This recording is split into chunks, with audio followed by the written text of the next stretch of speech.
আপনারা আপনাদের ভিডিওতে কিভাবে সাবস্ক্রাইবার বাটনটি অ্যাড করবেন এবং পাশে থাকা বেল আইকনটি এবং মাউসের সাউন্ডটি অ্যাড করবেন আজকে আমি তাই দেখিয়ে দেব। তো হ্যালো বন্ধুরা, আইসা বলছি নতুন আরেকটা ইউটিউব রিলেটিভ ভিডিও নিয়ে। তো আজকে ভিডিওর টপিক দিয়ে আপনারা প্রথমে বুঝতে পেরেছেন কিভাবে আপনারা আপনাদের ভিডিওর নিচে সাবস্ক্রাইবার বাটনটি অ্যাড করতে পারবেন খুব সহজে অ্যান্ড্রয়েড মোবাইল দিয়ে। বিভিন্ন ধরনের সাবস্ক্রাইবার বাটন রয়েছে, তো আপনি যে সাবস্ক্রাইবার বাটনটি আপনারা চুজ করবেন, যে পছন্দ করে রাখবেন, সেটি প্রত্যেকটা ভিডিওতে অ্যাড করলে সেটা আপনার আপনার ভিডিওর ইমপ্রেশনটা একটু বাড়িয়ে দেয়। আপনার দর্শকরা আপনার ভিডিওটি দেখলে এবং যদি তারা সাবস্ক্রাইবার করতে ভুলেও যায়, অনেকে আছে যে ভুলে যায় যে সাবস্ক্রাইবার করতে, তো ওই বটনটি যখন আসবে সাউন্ডটি দিয়ে তখন হয়তো তাদের নজরটি ওই বটনের দিকে ক্লিক করার পরে তাদের মনে পড়ে যাবেন চ্যানেলটিকে আমি এখন পর্যন্ত সাবস্ক্রাইব করিনি। তো অনেক উপকার আছে সাবস্ক্রাইবার বটন দিয়ে। অনেক আমরা নতুন যারা ইউটিউবার রয়েছি তারা এটা বুঝতে পারি না কিভাবে এই বাটনটিকে অ্যাড করবো এবং কোথা থেকে এটাকে ডাউনলোড করব। আমি প্রথমেই বলে নিই, এটিকে আপনারা আপনাদের ইউটিউব থেকে খুব সহজেই ডাউনলোড করে নিতে পারবেন এবং ডাউনলোড করার পরে আপনারা একটি অ্যাপ ব্যবহার করে এটিকে খুব সহজেই এইটিকে আপনাদের ভিডিওতে লাগিয়ে নিতে পারবেন। তো কথা না বাড়িয়ে আমরা চলে যাব আমাদের মোবাইল স্ক্রিনে, দেখাবো কিভাবে দেন খুব সহজেই আপনারা আপনাদের এই সাবস্ক্রাইবার বাটনটি অ্যাড করতে পারবেন। তো আমরা চলে যাচ্ছি আমাদের মোবাইল স্ক্রিনে। তো মোবাইল স্ক্রিনে যাওয়ার পর আমরা মোবাইলটি আপনাদের স্ক্রিনটি আপনাদের সাথে আমি শেয়ার করছি।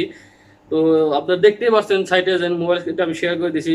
তারপর আপনারা এই প্লে স্টোরে গিয়ে একটি অ্যাপ নামিয়ে নেবেন, অ্যাপটির নাম হলো ইনশট। আর আপনারা যদি কিংমাস্টার এই অ্যাপটি দিয়েও আপনারা এটিকে করতে পারেন, এডিট করে নিতে পারেন। আমি এই ইনশট দিয়ে আমার ভিডিও এডিট করি, এর জন্য আমি এখান থেকে আপনাদের খুব সহজে দেখে দিচ্ছি। ইনশটে গিয়ে আপনারা প্রবেশ করে ক্লিক করবেন, ক্লিক করার পরে আপনারা প্রবেশ করবেন ভিডিওতে। তো ভিডিওতে ক্লিক করার পর আপনারা যে ভিডিওটি করবেন আপনার গ্যালারি থেকে বাছাই করে নেবেন। তো আমার ভিডিওটি আগে বাছাই করে রেখেছি, তো ভিডিওটিতে আমি ক্লিক করে দিলাম। ভিডিওতে ক্লিক করার পর আপনারা এই দেখেন পিপ নামক এই অপশনটি দেখতে পাচ্ছেন, পিপ। এখানে ক্লিক করার পরে আপনাদের গ্যালারিতে নিয়ে যাওয়ার পর আপনারা ওই দিন নিয়ে আসবেন যেটি আপনি নামিয়েছেন একটু আগে। তো এটিকে নিয়ে আসার পর আপনারা যেখানে সেট করা দরকার সেট করবেন।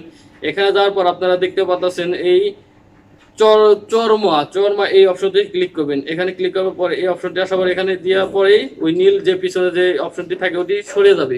সরে যাওয়ার পর আপনার এখানে অপশনটি ক্লিক করার পরে আপনাদের এখানে আপনার ভিডিওটি ছাড়লে পরে দেখতে পাচ্ছেন এখানে সাবস্ক্রাইবার এই বাটনটি চলে এসেছে সাউন্ড সহকারে। তো তারপরে আপনারা এটাতে ক্লিক করার পরে কপি করে নিয়ে আপনারা দ্বিতীয় কোনো জায়গায় যদি প্রথমে একটা বা শেষে একটা যদি আপনারা সেট করতে চান অবশ্যই সেট করতে পারবেন। তো আপনারা দেখতেই পারলেন আমি একটা প্রথমে একটা শেষে দিলাম, এখন সাউন্ড সহকারে এখানে রয়ে গেল। আপনারা যেখানে যে কোনো সাইটে আপনারা এটাকে চেঞ্জ করে নিতে পারবেন খুব সহজেই। তো আশা করি আপনারা বুঝতে পারছেন যে কিভাবে খুব সহজেই আপনারা এই সাবস্ক্রাইব বাটনটি আপনারা আপনার ভিডিওতে লাগাবেন। তো যারা আমার চ্যানেলটিতে নতুন এসেছেন অবশ্যই চ্যানেলটিকে সাবস্ক্রাইব করে পাশে থাকা বেল আইকনটি প্রেস করে রাখবেন, কারণ এই চ্যানেলে প্রতিনিয়তই ইউটিউব এবং ফেসবুক সকল tips and tip video upload করা হয়। তো ভালো থাকবেন সবাই।